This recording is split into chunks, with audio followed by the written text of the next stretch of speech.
Hey guys! So the last 2 months I've done the pair of videos for specific genres, and it's the 5 popular books in that genre that I'm not going to read, and then the 5 that I am super excited to read. And I wanted to continue with that, but I chose the genre of romance. And romance doesn't really work like that. Everybody who reads romance kind of follows the tropes that they really, really like, rather than everybody reads the same books. And so instead of doing the 5 popular books that I'm not going to read, I'm just going to talk about 5 tropes, romance tropes that I absolutely hate. And those ones, and if I have a way to fix it or make it more palatable to me, I'll let you know that. But let's jump right in. And the very first one, the big one, is anything that falls into this category of lack of consent, whether that's rape or kidnapping or blackmail or anything else like that. If you take away a person's consent for the relationship, I'm out. Because what I really want to see is 2 people who come together who want to be together at the beginning. I don't really want to see a person who's being forced into this relationship. That's not my deal. And so I don't read those. I mean, like, there's a reason I don't read romance books from before 1995, and it's because Rape 'em till you love 'em was till they love you. It was a very, very popular trope from the late 80s, early 90s. And I don't like it. The only way I've seen it done, sub trope of this, is kind of a I kidnap you in the beginning to save your life.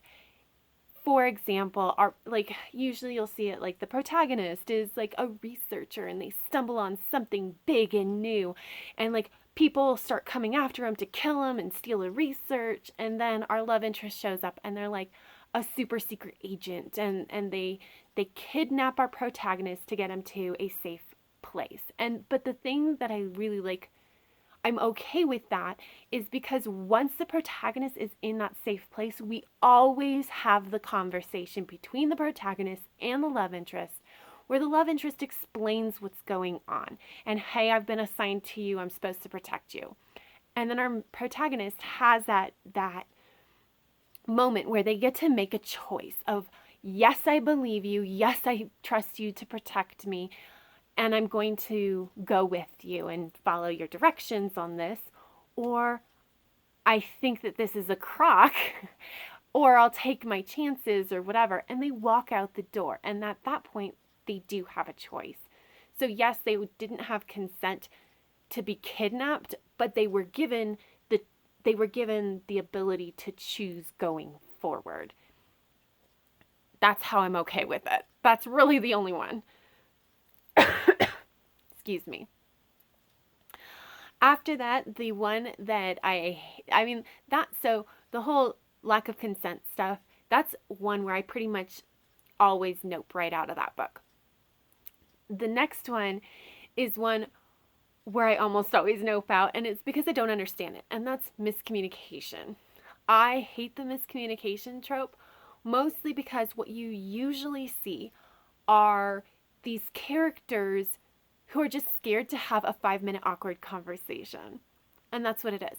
Our main character, and it's almost always, I know I need to talk to them about this. I need to tell them about this thing about my past, or I need to ask them this question to verify so that I can feel like I trust them again. And they never do it. And they're sitting there for like half the book and just not having this 5-minute conversation. And I'm sitting here going, why? You can't build a good relationship on lies or omissions, or this idea that like this thing hanging over your head that's not allowing you to trust them. Why are we here? Just have the conversation. Just have the conversation. And I really hate it because it's almost always something they know that they need to talk to this person and they just choose to not. So clearly this is a trope that actually gets me super agitated. So I just don't like it.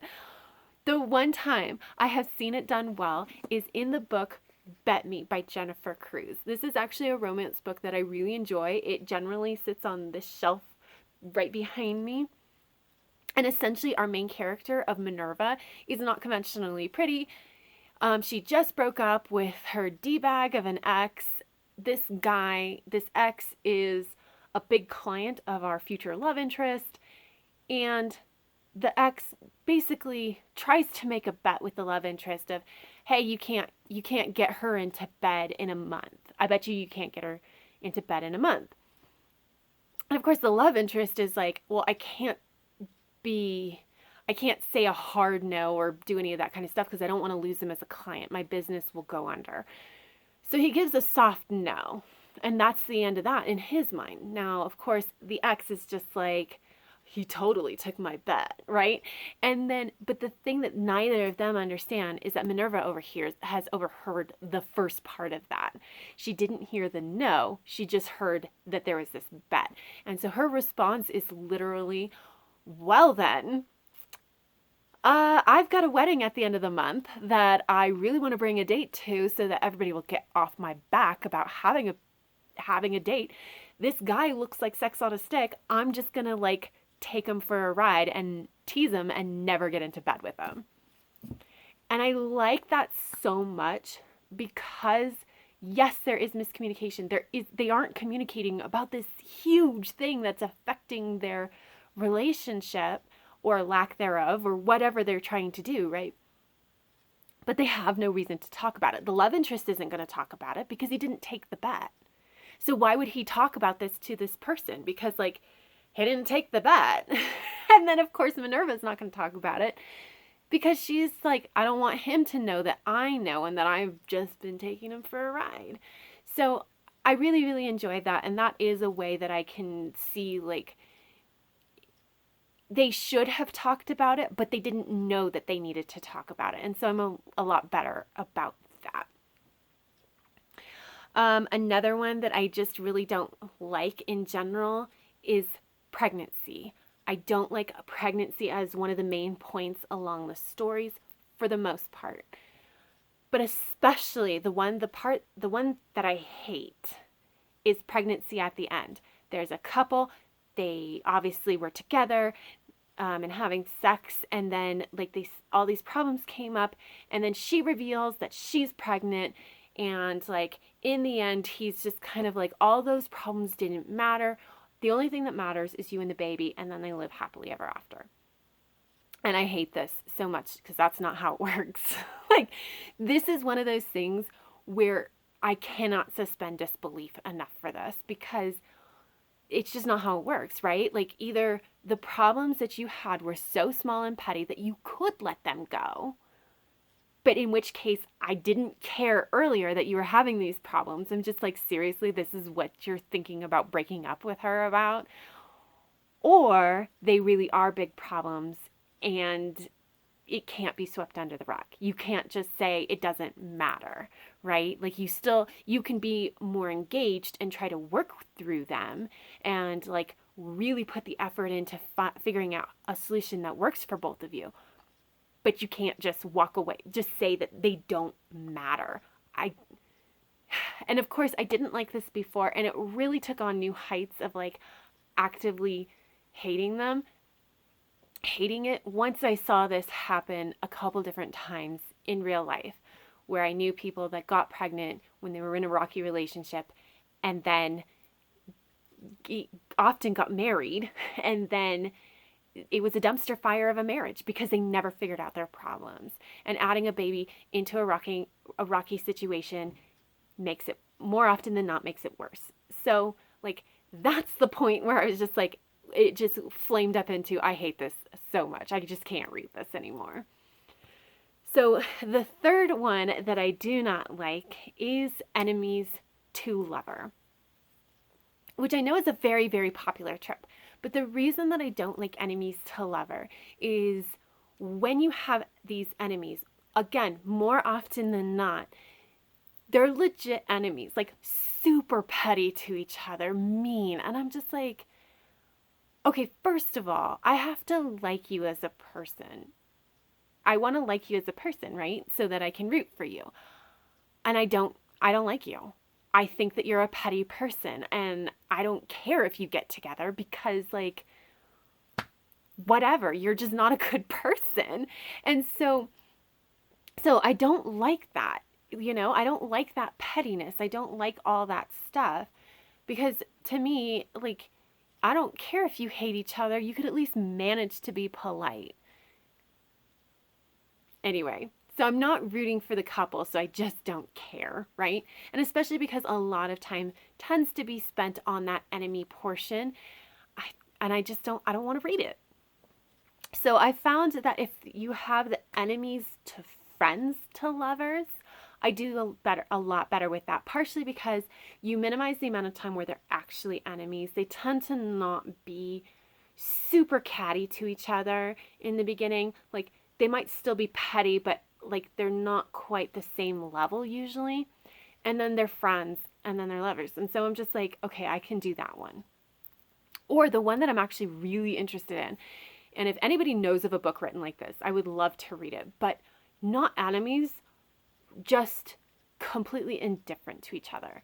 Like, you're a coworker who like is in a different department, and I see you sometimes, but like, and I know you like the color purple, but that's about all I could tell somebody about you, kind of thing. Like, you're just not even on my radar. Or like, we're in a friend group and it's extended friend group, and I see you at a party sometimes and I'll say hi, but I don't know anything about you. And it's not even just like, and I want it to be um not even I noticed you because you're really hot or something, like, just completely not on their radar to lovers. Like, I would be really, really interested in reading that. And then the last one is second chances. It's the specific second chance of, we dated, we had problems, we broke up, and now we're back together. And the reason that I hate this is because more often than not, the problems have never been addressed. Or like, the author doesn't even take the time to say um like have the characters be like, I grew up and I realized that just doesn't matter anymore. So we're good. Like, they don't do that. They don't say, "Oh, it wasn't important," or they do, or like, even having the couple, I would be more okay with this if it was like they got back together, they realized it was still a problem, and then they worked through it because they're more mature now. You know what I mean? It's like, it's just like, it's almost like the problems never existed in the first place. And I'm like, that, but that's not how that works. Like, when you have a person like that, you have an incredible amount of baggage with them, and you need to address that baggage. And I don't really have a fix other than, if we have that, but then we see them working through their problems, I would be a lot better with that. So that's it, you guys. Those are the 5 romance tropes that I really hate. In doing this list, I actually found out I have a lot more than 5. So I might be doing a follow-up video to this. If you're interested, please let me know. But yeah, I found I had a lot of them that I was just like, oh no, I don't like that either. But as a counterpoint to this video, I will be putting up a video next week that is 5 romance tropes that I absolutely love. And so until next time, you guys, I hope you have happy reading, and I will see you in the next video. Bye.